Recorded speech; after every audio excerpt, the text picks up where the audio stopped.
The work that we're doing is really establishing relationships.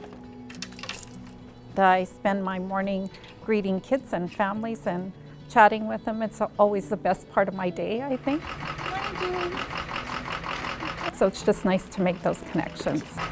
Good morning, Marlon. Mental health and wellness has been, for most of my career, a real interest for me because I've always felt that unless kids are well, emotionally well, and that they feel safe and secure, learning's not going to happen. This is a map of the city of Edmonton with our Edmonton Catholic schools. I began in this position about 6 years ago, and at that time we were noticing a definite increase in mental health.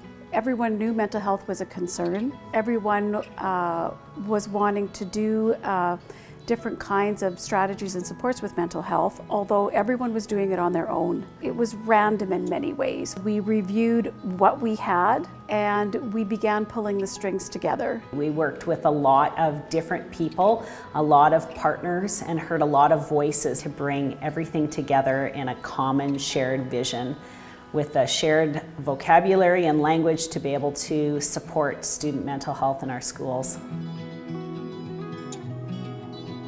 A few years ago, we established a mental health champion where we could gather as a group and share ideas of things to maintain wellness within our school, to help with relationship building, but it also focused on physical literacy as part of that wellness, and it also looked at healthy eating and diet. Have you been in here before?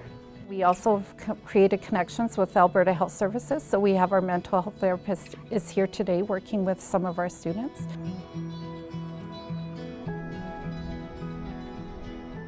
So within our district, all schools have a mental health champion, and that's me at our school.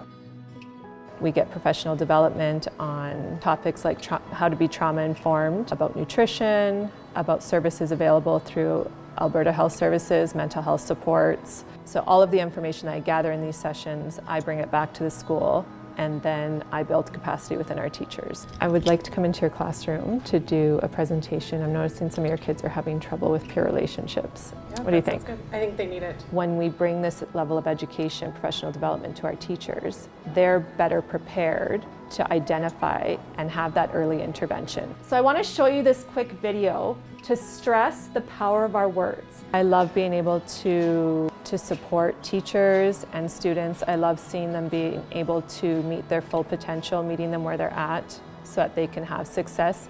And I remind you guys, if you're feeling this way or you need help developing some of your social skills, email me. Ask your teachers to see me.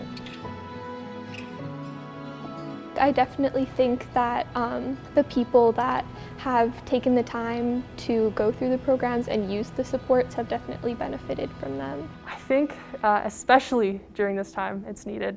I know that in grade 10 and 11, like I came to be fully aware just going through high school as a student how important like these facilities for mental wellness were.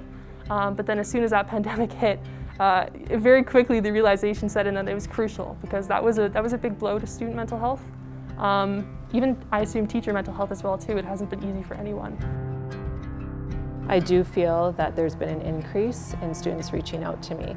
Kids aren't as hesitant to reach out because they see others doing it. So I think the first thing is reaching out to the document because there is some great tips about how to engage your school division to be able to set up a plan to support student mental health. Well, thanks very much for coming to our meeting today.